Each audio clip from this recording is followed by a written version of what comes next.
Hallo und herzlich willkommen bei Kuma Games. Das wird nur ein kurzes Video. Ich möchte euch die Quest Pro vorstellen. Die wurde gestern in der Meta Connect Keynote vorgestellt und ich will euch nur kurz quasi mitteilen, warum das Headset nichts für mich, aber wahrscheinlich auch für die meisten von euch nichts sein wird. Als allererstes hier Produkt in deiner Region nicht verfügbar. Es bleibt wohl dabei, dass die Meta Quest 2, aber auch die Meta Quest Pro nicht in Deutschland erhältlich sein werden.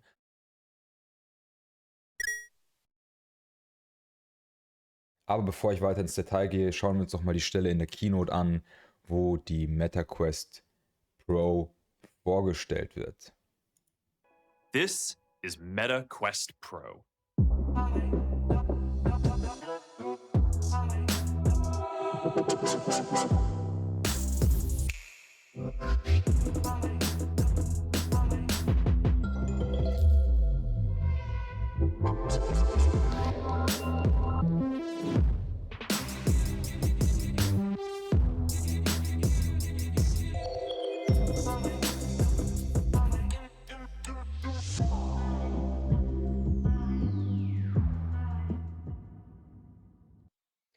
So, und ja, das war die Quest Pro. Der kommt jetzt hier noch auf den Preis zu sprechen und noch ein paar Fakten. Da können wir noch mal reinspringen.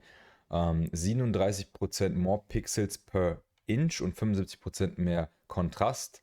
Die reden nicht direkt über die Auflösung, aber im Internet kommen schon Stimmen, die sagen, die Auflösung ist die gleiche oder nahezu die gleiche wie bei der Oculus Quest 2. Es ist wohl nur so, dass die Pixeldichte im Zentrum der Brille höher sein soll und im äußeren Bereich niedriger, also so ein bisschen, sage ich mal, physisches Forwarded Rendering, wenn man so will. Fixed Forwarded Rendering muss man auch dazu sagen. Was meiner Meinung nach gar nicht so viel Sinn macht, wenn man Eye-Tracking nutzen möchte und das Forwarded Rendering nutzen möchte, weil das Gerät wird ja Eye-Tracking haben. Komisch. Auf jeden Fall ist die Auflösung wohl nicht so hoch, wie manche es sich vorgestellt haben. Beim XR2-Chip, der verbaut wurde, gibt es jetzt die Plus-Variante, die 50% schneller sein soll. Aber 50% schneller als was, ist die Frage. Schneller als der XR2 in der Standardversion oder schneller als die Quest, weil die Quest 2 wurde ja schon ja, runtergetaktet betrieben. Also schwer zu sagen. So, und dann haben sie noch viel bla bla bla bla. Soll natürlich viel Business sein, also gar kein Consumer-Headset, keine Frage. Aber das Enttäuschendste für viele wird wohl der Preis sein. Hier, ihr habt es hier in der Seite noch nicht gesehen, ne? Nicht verfügbar bei uns, aber wenn ihr bei Amazon sage ich schon, bei Meta Frankreich reinguckt, seht ihr es 1799,99 €. Das ist mal eine heftige Preisansage. Und da könnte man ja meinen, okay, voll krass High-End, das ist doch sicher ja, passend für so ein High-End-Gerät. Mag sein. Ich meine, viele zahlen ja auch fast 2000 € für ihr Samsung Galaxy Fold sowieso. Aber die Berichte, die es jetzt gab, also gestern wurden dann auch eine Handvoll Hands-on-Berichte released von Seiten wie Roto VR und so weiter.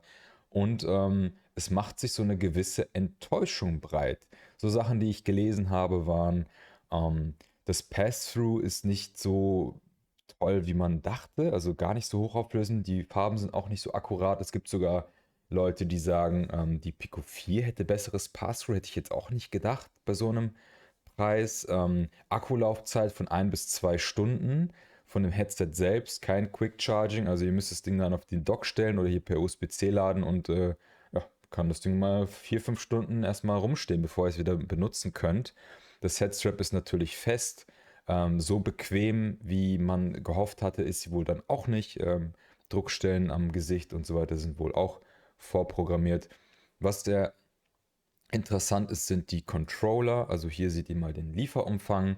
Die Controller sollen dann eben, wie in den Leaks schon vorher gezeigt waren, selbst trackende Controller sein. Die kosten auch dann 350 € und sind separat erhältlich und werden für die Quest 2 kompatibel sein. Also falls das für jemanden was ist, kann er sich das ja überlegen. Aber auch hier 1 bis 2 Stunden Akkulaufzeit für die Controller. Ja, also Creativity und so weiter mit den Controllern. Ich weiß nicht, wie lange ihr an einem Bild malen wollt oder an irgendeinem 3D-Modell. Ich glaube, dass ihr da länger als 2 Stunden am Stück arbeiten wollt. Also das ist ein bisschen enttäuschend, und wer möchte schon seinen Controller am USB-C-Stecker die ganze Zeit betrieben haben. Dennoch interessant, hier gibt es so kleine Pins, die kann man unten reinstecken, um ja, so eine Art Stift zu simulieren. Ansonsten haben die wohl super geiles Haptic Feedback, also der Trigger und Grip und so sollen alle so ein bisschen nicht nachgeben, aber so ein bisschen Widerstand haben, je nach Situation. Also total interessant, aber 1800 Euro. Und dann kommen noch so Kleinigkeiten hinzu wie, ihr habt hier kein Lightblocker, also kein Lichtblocker, so ein Gasket, so ein Schutz. Ihr habt hier nur links und rechts so Scheuklappen. Wenn ihr aber die quasi volle Immersion haben wollt, gibt es, muss unten im Zubehör zu sehen sein, irgendwo, wo war das denn zu sehen? Ich glaube, wenn ich hier auf Pre-Order klicke, dann kommt hier auch das Zubehör, genau hier, MetaQuest Pro Full Light Blocker. Da habt ihr so ein Gasket, das ist so ein Gummi-Attachment für 50 Euro extra. Das ist schon krass, meiner Meinung nach. Und was man hier auch noch sehen kann, gibt es mittlerweile auch offizielle Statements, im Gegensatz zu den Leaks, die vorher bekannt waren, wo es noch hieß, ja, könnte sein, dass es einen DisplayPort Alt Mode gibt, also dass ihr DisplayPort nutzen könnt mit dem gleichen USB-C-Port. Nein, weiterhin wird das Link-Kabel hier empfohlen, und es ist auch offiziell, es wird kein DisplayPort unterstützen.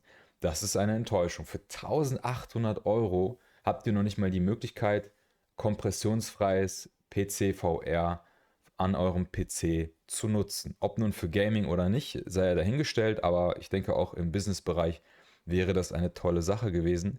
Ja, das wollte ich euch einfach nur mitteilen. Natürlich gibt es noch viel mehr Details, aber ich glaube, da gibt es andere YouTuber, die euch da eher noch Details raushauen können. Aber für mich ist hiermit klar, das ist nichts für mich. Ich werde keine 1800 Euro für so ein Headset aufbringen, und das lohnt sich einfach.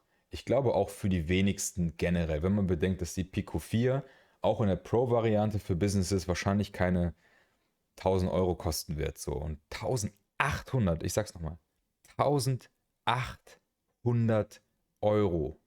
Das ist eine Stange Geld, ey.